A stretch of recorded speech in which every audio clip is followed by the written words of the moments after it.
अशोक जी, राहुल गांधी ने कहा मैं तपस्या करने आया हूं, चाहिए मुझे जेल में डाल दें। भारतीय जनता पार्टी ने ये हिट विकेट किया या वाकई में गिल्ली उड़ा उड़ा दी है राहुल गांधी की? फायदा किसको, नुकसान किसको? जैसा कि अभी दिनेश जी ने कहा, ये भारी नुकसान भाजपा को है, इस देश की लोकतांत्रिक मूल्यों को है, संविधान को है, और आने वाले भविष्य के राजनीति के लिए ये बहुत बड़ा एक खतरा शुरू हो गया है। क्योंकि जैसा उन्होंने कहा कि ये विष के बीज बोए हैं, ये बहुत बड़ा वृक्ष बनेगा, और इस वृक्ष की फल कितने लोगों को मौत की नींद सुनाएंगे पता नहीं। मैं राजनीतिक हत्या की बात करता हूं, इसी को चला देंगे कि अशोक वानखड़े हत्या की बात कर रहे हैं। आजकल बहुत एक बार अपने को जो बोलता है उसको एक्सप्लेन भी करना पड़ता है, क्योंकि सुनने वाले इतने बददिमाग हो गए हैं, दिमाग खाली हो गया है कि आपके किस अर्थ का कहां अर्थ निकालेंगे। मूल प्रश्न ये है कि जिन्होंने नरेंद्र मोदी के शासन को गुजरात में देखा है मुख्यमंत्री के दौरान, उनके लिए ये नई बात है ही नहीं। उनके लिए ये केंद्र में कॉपी पेस्ट है। क्या संघ के लोग हो, बीजेपी के लोग हो, विरोध के लोग हो, विरोधियों के लोग हो, क्या उनकी आवाज गुजरात में मुख्यमंत्री काल में बंद नहीं हुई? यहां तो सदस्यता रद्द हुई, कई जगह गुजरात में तो जीवन से रद्दता, जीवन ही समाप्त हो गया। ऐसे भी वाकये आए हैं। ये संयोग ही तो है कि क्यों उन लोगों की जीवन लीला समाप्त होती है जो विरोध करते हैं। ये संयोग हो सकता है, लेकिन संयोग जब बार बार होते हैं तो प्रश्न उठते हैं,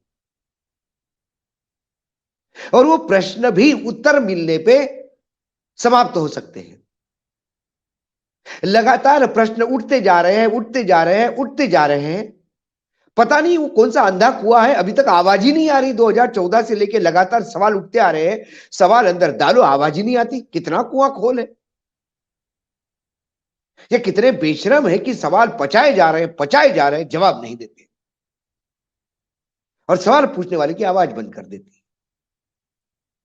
मैं बार बार उदाहरण देता हूं, इंदिरा गांधी की तुलना यदि मैं नरेंद्र मोदी जी के साथ करूं, तो इंदिरा गांधी नरेंद्र मोदी से ज्यादा सशक्त थी, ज्यादा पढ़ी लिखी थी। विश्व में उनकी मान्यता नरेंद्र मोदी जी से कई गुना ज्यादा थी,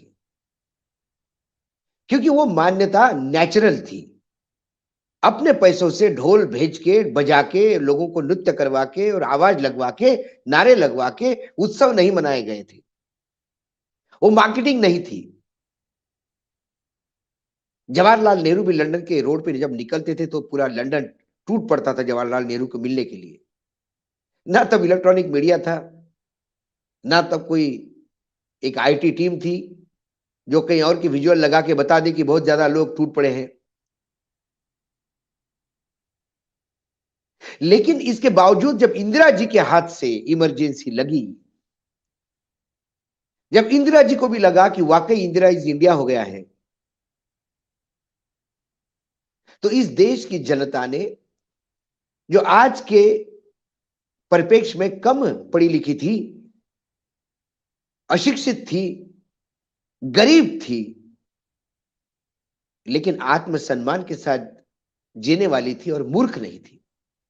मैं बार बार कहता हूं, इस देश की जनता अशिक्षित हो सकती है, गरीब हो सकती है, संघर्षशील हो सकती है, प्रताड़ना झेलने वाली हो सकती है, दुर्लक्ष्य करने वाली हो सकती है, लेकिन मूर्ख कतई नहीं।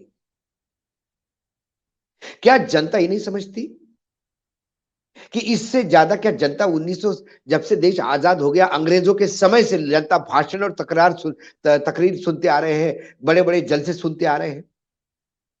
क्या लोगों ने टिक्का टिप्पणियां नहीं की?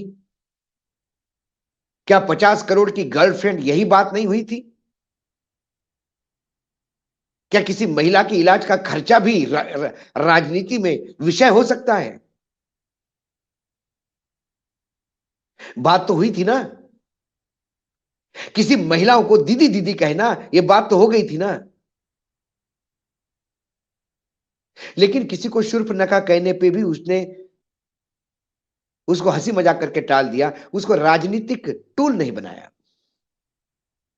क्योंकि उस शूर्पणखा जिस पे आरोप लगाया वो इतनी दमदार स्त्री है, उसे लगा कि मैं चुनाव के मैदान में उतर के वहां जवाब दूंगी कि मैं शूर्पणखा हूं, कि मैं इस देश की स्त्री हूं। ममता बनर्जी ने कोई डिफेमेशन का सूट फाइल नहीं किया,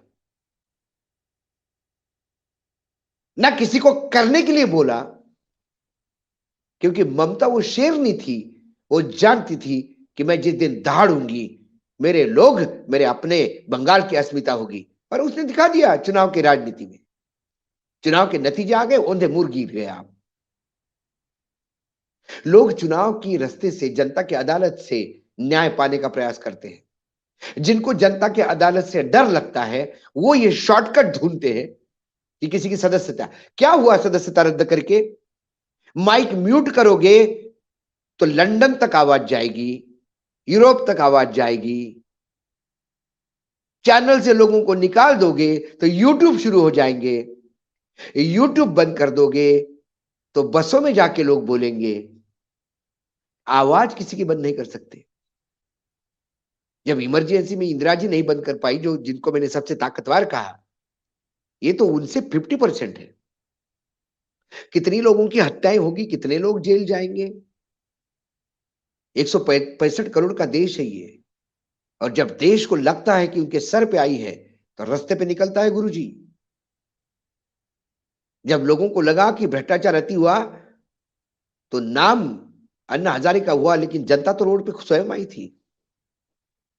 जब लोगों को लगा कि हमारे सवालों को जबान देने वाला, शब्द देने वाला कोई है, तो एक राहुल गांधी जिसकी कोई औकात नहीं थी, जो आपके नजर से पप्पू था, जिसको बोलने की तमीज नहीं थी, जिसको आपने ड्रग एडिक्ट तक घोषित कर दिया था, जिसको बार बार भागने वाला कहता था, विदेश भागता है कहता था, विदेशी महिला के से पेट में जन्म लेने वाला इस देशभक्त नहीं हो सकता, ऐसे तमाम आरोप उस पर लगाए आपने। लेकिन जब वो कन्याकुमारी से निकल पड़ा तो लाखों की तादाद में लोग जुड़ते गए। बसों से नहीं लाए थे, गाड़ियों से नहीं लाए थे, लोग जुड़ते गए।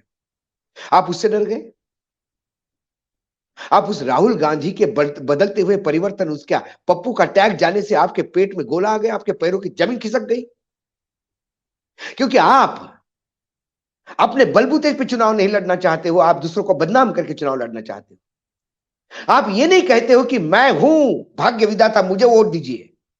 आप वो कहते हो कि सामने वाला महामूर्ख है, इसलिए मुझे वोट दीजिए। जब वो सामने वाले की छवि निखर के सामने आती है, जब सामने वाला 2014 से उठाए हुए तमाम सवाल इस देश के सामने समस्याएं बन के उभरती हैं, फिर वो नया राहुल गांधी जब पार्लियामेंट में दहाड़ता है, हिंडनबर्ग रिपोर्ट को सामने रखता है। बोफोर्स का मामला इन्हीं लोगों ने उठाया था ना। बोफोर्स कोई जागरण या दैनिक भास्कर या नई दुनिया या नवभारत टाइम्स ने उठाया हुआ इशू नहीं था। विदेशी रेडियो पे आई हुई इस खबर ने इस देश की राजनीति में परिवर्तन ला दिया, और उसका फायदा इन तमाम वर्तमान में जो सत्ता पक्ष में लोग हैं उनको हुआ।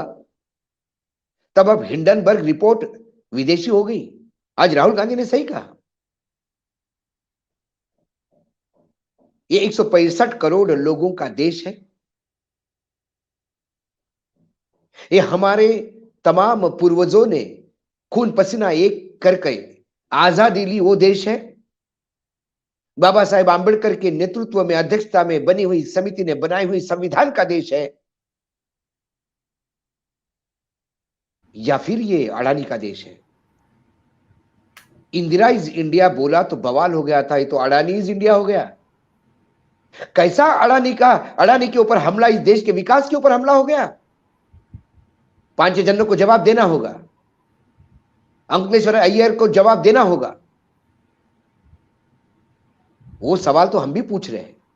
मैं तो बार बार कह रहा हूं, मैं दिनेश जी के शो पे किया, मैंने अभिषेक के, मैंने आपके भी शो पे कहा, मैं लगातार इस बात को बोलते आ रहा हूं, शेयर मार्केट में चढ़ा उतार मैं छोड़ देता हूं उसको, टेंडर में मदद करना छोड़ देता हूं मैं उसको, ये सब करते आ रहे हैं जितनी भी सरकारें हैं, थोड़ा बहुत नमक आटा थोड़ा वो चलता ही है, एक दूसरे को मदद करते ही है।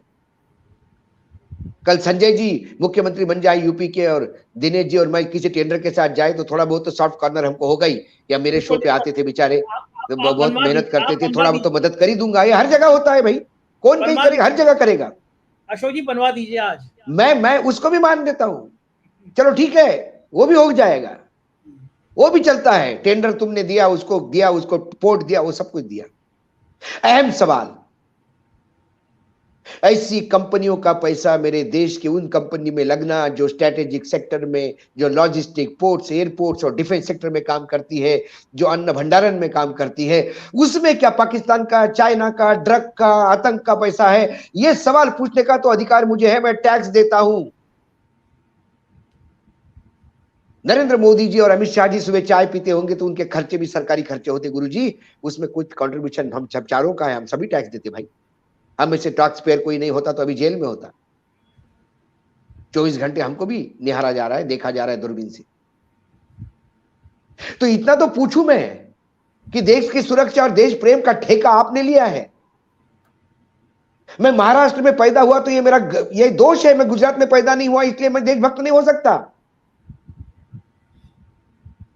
या यूपी बिहार में पैदा होने वाला देशभक्त नहीं हो सकता। हमको मालूम होता तो शायद हम हमारे बच्चे वही पैदा करते गुजरात में जाके कि आने वाले समय में तुम देशभक्त कहलाओ। भैया देशभक्ति का ठेका सिर्फ गुजरात के पास है। सवाल उठाने का अधिकार मेरा है, मेरे सरकार को मैं सवाल नहीं उठाऊंगा तो ये लोकतंत्र में जीऊंगा कैसे? सवालों के जवाब क्या दिए आपने? भाषण के भाषण निकाल दिया पूरे पार्लियामेंट के कार्यवाही से। आप जेपीसी डिसाइड करते ना, जेपीसी नियुक्त करने में क्या है? अच्छा हास्यास्पद है संजय भाई, आज तक जितनी जेपीसी नियुक्त हुई है उसका कोई निचोड़ नहीं निकला। तो एक जेपीसी कर देते हैं आप, लेकिन आपको डर यह है कि जिसको हिलाओगे वो सरकारी गवाह बन जाएगा तो हम रास्ते पे आ जाएंगे। उन्होंने सही कहा राहुल गांधी ने कि अडानी ही है, ये अडानी ही सरकार है, इसलिए डर है। जब अडानी बेकसूर है ये मानते हैं गृह मंत्री अमित शाह जी, कहते हैं कि अडानी जी के इसमें कोई लफड़ा नहीं है, तो फिर जेपीसी नियुक्त करो। जब लफड़ा ही नहीं तो क्या है इसमें? संसद चलाओ जेपीसी नियुक्त करके, आने दो अडानी जी को, पूछो ये सवाल। दिनेश जी पूछ रहे हैं या हम पूछ रहे हैं, हम सब बार बार पूछ रहे हैं। हम इनके फर्जी आंकड़ों पे नहीं जा रहे हैं। सरकार जो फर्जी आंकड़े परोसती है, सरकार लगातार झूठ बोलती है, 2014 से मुंह खोलती है तो झूठ बोलने के लिए, उसपे भी हम बोलते हैं कि भैया ये आपका प्रोगेटिव है, आपको लगता है झूठ बोलने से देश चल रहा है तो देश ही चलाओ। 81 करोड़ लोग फ्री में खा रहे हैं इस देश में, आप अनाज बांट रहे हो, कहते हो कि हमने अचीवमेंट है। ये आपने 81 करोड़ लोगों को भीख मंगा बना के रखा है, ये अचीवमेंट नहीं। लोग हंसते हैं आप पे, लेकिन फिर भी इसमें भी आप खुश है तो आप खुश रहो, अधिकार है आपके पास खुश रहने का। लेकिन कुछ सवालों के जवाब तो दे दीजिए। एक सवाल का जवाब नहीं देते, और जब बहुत ज्यादा आरोप लगते हैं तो फिर अक्षय कुमार को बुलाया जाता है, फिर सवाल आता है देश का अहम सवाल, जिसपे पूरे देश की इकोनॉमी टिकी हुई है, हर देश के आदमी का भविष्य टिका हुआ है, इस देश के बच्चों का भविष्य टिका हुआ है। वो सवाल है कि प्रधानमंत्री आम काट के खाते या चूस के खाते? फिर हमारे छोटे भाई दीपक चौरसिया आते हैं, वो बहुत चिंतित है प्रधानमंत्री के पॉकेट में पर्स होता कि नहीं होता। इससे देश की इकोनॉमी पे बहुत बड़ा इंपैक्ट पड़ने वाला है। अरे साहब, आप चूस के खाओ, काट के खाओ, निगल के खाओ, मत खाओ।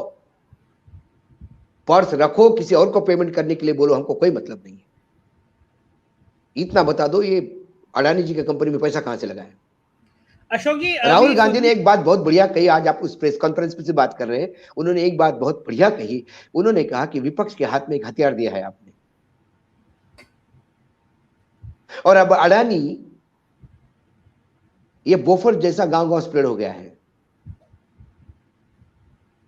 अब लोग कुछ भी हो जाए तो बोलते अडानी को दे देंगे।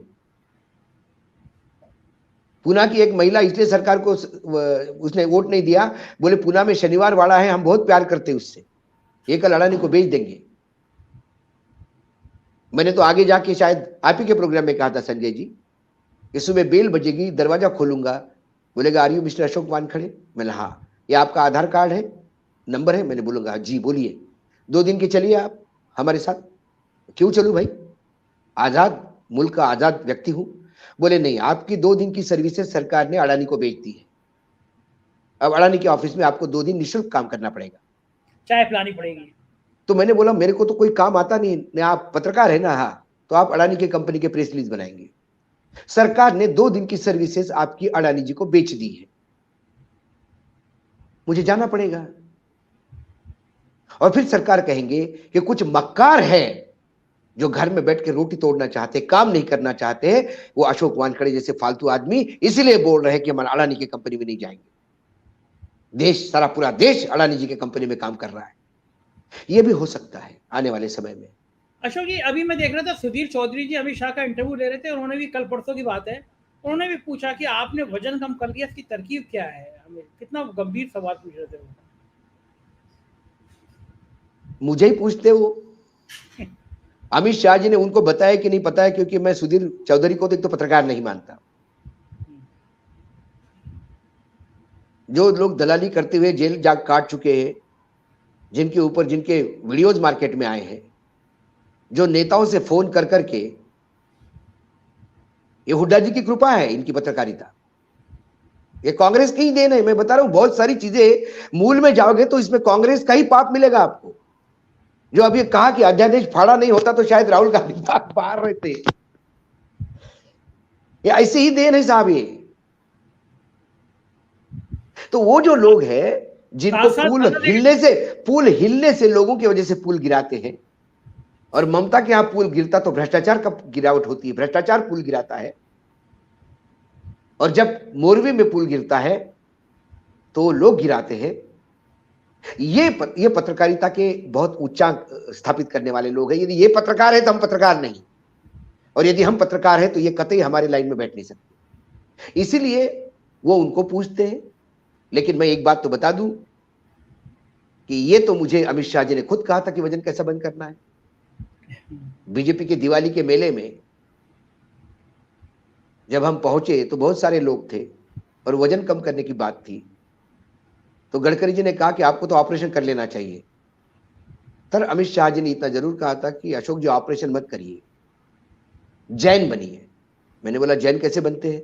बोले 7 बजे के पहले खाना खा लीजिए, उसके बाद खाना बंद कर दीजिए। मैंने ये किया है और मैंने बहुत वजन कम किया है। आप भी करिए, आपको फायदा होगा। हमारा तो खाना ही रात के 1 बजे होता है, आपका हाँ। यूट्यूब छोड़ता ही नहीं। लेकिन आज आपको, आपने जो सवाल पूछा तो मुझे लगा शायद देश के सामने सबसे बड़ा सवाल है ये कि वजन कैसा क्यों किया जाता है। तो उसको मैंने, उसका भी जवाब मैंने दे दिया कि अमित शाह ने मुझे जो कहा था मैंने आपसे शेयर किया।